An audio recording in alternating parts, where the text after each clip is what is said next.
Eternal Wedding Collections by Chungat Jewelry. ഇതെല്ലാം എന്റെ കല്യാണത്തിന് വാങ്ങിയതാ. വാവ്, ഇതെവിടുന്നാ? MV Chacko Gold and Diamonds Angamaly.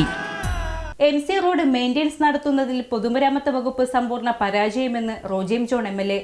റോഡിന്റെ നിർമ്മാണ പ്രവർത്തനങ്ങൾക്കായി നിരവധി തവണ വകുപ്പ് ഉദ്യോഗസ്ഥരോടും വകുപ്പ് മന്ത്രിയോടും ജില്ലാ ഭരണകൂടത്തോടും നേരിട്ടും കത്ത് മുഖാന്തരവും ആവശ്യപ്പെട്ടിട്ടുള്ളതാണെന്ന് MLA അറിയിച്ചു. കാലവർഷം ശക്തമായതിനെ തുടർന്ന് കേരളത്തിലെ MC റോഡ് കുണ്ടും കുഴിയുമായി ഗതാഗതയോഗ്യമല്ലാതായി മാറിയത് യഥാസമയം മെയിൻ്റെനൻസ് നടത്തുന്നതിലുള്ള സംസ്ഥാന പൊതുമരാമത്ത് വകുപ്പിന്റെ വീഴ്ചയാണെന്ന് റോജി ജോൺ MLA അഭിപ്രായപ്പെട്ടു. MC റോഡിൻ്റെ അറ്റകുറ്റപ്പണികൾ, അതായത് തിരുവനന്തപുരം മുതൽ അങ്കമാലി വരെയുള്ള MC റോഡ് രണ്ട് ഭാഗമായി, തിരുവനന്തപുരം മുതൽ ചെങ്ങന്നൂർ വരെയും ചെങ്ങന്നൂർ മുതൽ അങ്കമാലി വരെയും രണ്ട് ഭാഗമായി ഇതിൻ്റെ അറ്റകുറ്റപ്പണികൾ തിരുവനന്തപുരത്ത് നിന്ന് നേരിട്ട് രണ്ട് കരാറുകാർക്കാണ് കൊടുത്തിരിക്കുന്നത്. ഈ കരാറുകാർ ഇതിൻ്റെ അറ്റകുറ്റപ്പണികൾ എവിടെയും കൃത്യസമയത്ത് നടത്തുന്നില്ല എന്നുള്ളതാണ് നമുക്ക് കാലടി പാലത്തിലുൾപ്പെടെ ആയാലും അതുപോലെ തന്നെ MC റോഡിൻ്റെ വിവിധ ഭാഗങ്ങളിലെ കുഴികൾ രൂപപ്പെടുന്നതിലും ഉണ്ടാകുന്ന പ്രശ്നമെന്ന് പറയുന്നത്. നമ്മുടെ അങ്കമാലി നിയോജകമണ്ഡലത്തിൽ മറ്റ് ഏത് PWD റോഡ് എടുത്താലും നമ്മൾ അതിൻ്റെ വർക്കുകളെല്ലാം കൃത്യസമയത്ത് അത് പ്രാദേശികമായി അതിനാവശ്യമായിട്ടുള്ള അത് ടാറിങ് ചെയ്യാനുള്ളത് ടാറിങ്, അതുപോലെ തന്നെ അറ്റകുറ്റപ്പണികൾ നടത്താനുള്ള അറ്റകുറ്റപ്പണികൾ, അതെല്ലാം വളരെ ഭംഗിയായിട്ട് നമ്മൾ നടത്തുന്നുണ്ട്.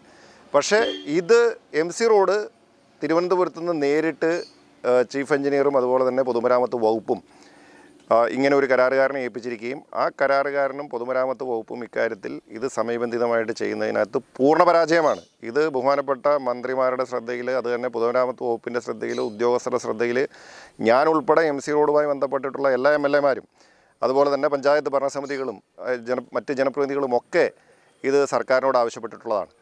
അപ്പോൾ ഈ കാര്യത്തിൽ അവിടുന്ന് തികഞ്ഞ അലംഭാവമാണ്. അപ്പോൾ ഇതിൻ്റെ ദുരിതം അനുഭവിക്കുന്ന ഈ നാട്ടിലെ ജനങ്ങളാണ്. ഇത് നമുക്ക് കണ്ടു നിൽക്കാൻ സാധിക്കില്ല. ഇക്കാര്യത്തിൽ പൊതുമരാമത്ത് വകുപ്പ് പ്രത്യേക താല്പര്യമെടുത്തുകൊണ്ട് ഈ കരാറുകാരൻ ആരായാലും അവരെ കൊണ്ട് ഈ പണി ചെയ്യിപ്പിക്കാൻ വേണ്ടിയിട്ടുള്ള ഉത്തരവാദിത്വം, താല്പര്യം പൊതുമരാമത്ത് വകുപ്പും അതിനുമായി ബന്ധപ്പെട്ട ഉദ്യോഗസ്ഥരും എടുക്കണമെന്നാണ് ഞങ്ങൾക്ക് പറയാനുള്ളത്. ഇതിൻ്റെ പ്രയാസം ഈ നാട്ടിലെ ജനങ്ങൾ അനുഭവിക്കുകയാണ്. പ്രത്യേകിച്ച് കാലടിയിൽ പാലത്തിലൊക്കെ ഉണ്ടാകുന്ന അടിക്കടിയായിട്ടുണ്ടാകുന്ന ഈ കുഴികൾ മൂലം ആളുകൾ നിരവധി പലപ്പോഴും ദീർഘസമയം അവിടെ കുടുക്കിൽപ്പെട്ട് കിടക്കുന്ന, ഗതാഗത കുരുക്കിൽപ്പെട്ട് കിടക്കുന്ന ഒരു അവസ്ഥയുണ്ട്. അപ്പോൾ ഇതിനകത്ത് അടിയന്തരമായിട്ടുള്ള പരിഹാരം ഉണ്ടാക്കാൻ പൊതുമരാമത്ത് വകുപ്പ് തയ്യാറാവണം. റോഡുകളിൽ കൂടി സഞ്ചരിക്കുന്ന യാത്രക്കാർക്കും വാഹനങ്ങൾക്കും നിരവധിയായ അപകടങ്ങളും കേടുപാടുകളും സംഭവിക്കുന്നതായി ശ്രദ്ധയിൽപ്പെട്ടിട്ടുണ്ടെന്ന് MLA പറഞ്ഞു. യഥാസമയം മെയിൻ്റെനൻസ് നടത്താത്തതിനാലാണ് കാലടി പാലത്തിൽ ഉൾപ്പെടെ MC റോഡിൽ വലിയ ഗർത്തങ്ങൾ രൂപപ്പെട്ടിരിക്കുന്നത്. തിരുവനന്തപുരത്ത് നിന്നും നേരിട്ടാണ് MC റോഡ് മെയിൻ്റെനൻസിനുള്ള കോൺട്രാക്റ്റ് നൽകിയിട്ടുള്ളത്. എന്നാൽ കോൺട്രാക്റ്റ് എടുത്തിട്ടുള്ള കരാറുകാരന് പൂർത്തീകരിച്ച വർക്കിന്റെ പണം സർക്കാർ അനുവദിച്ചു നൽകാത്തതിനാൽ കരാറുകാരൻ മെയിൻ്റെനൻസ് പാതിവഴിയിൽ ഉപേക്ഷിച്ചു പോയതാണ് ഇപ്പോഴുള്ള പ്രതിസന്ധിക്ക് കാരണമെന്നും MLA കൂട്ടിച്ചേർത്തു. അടിയന്തരമായി സർക്കാർ ഇടപെട്ട് റോഡ് മെയിൻ്റെനൻസ് നടത്തി ഗതാഗത യോഗ്യമാക്കണമെന്ന് MLA ആവശ്യപ്പെട്ടു.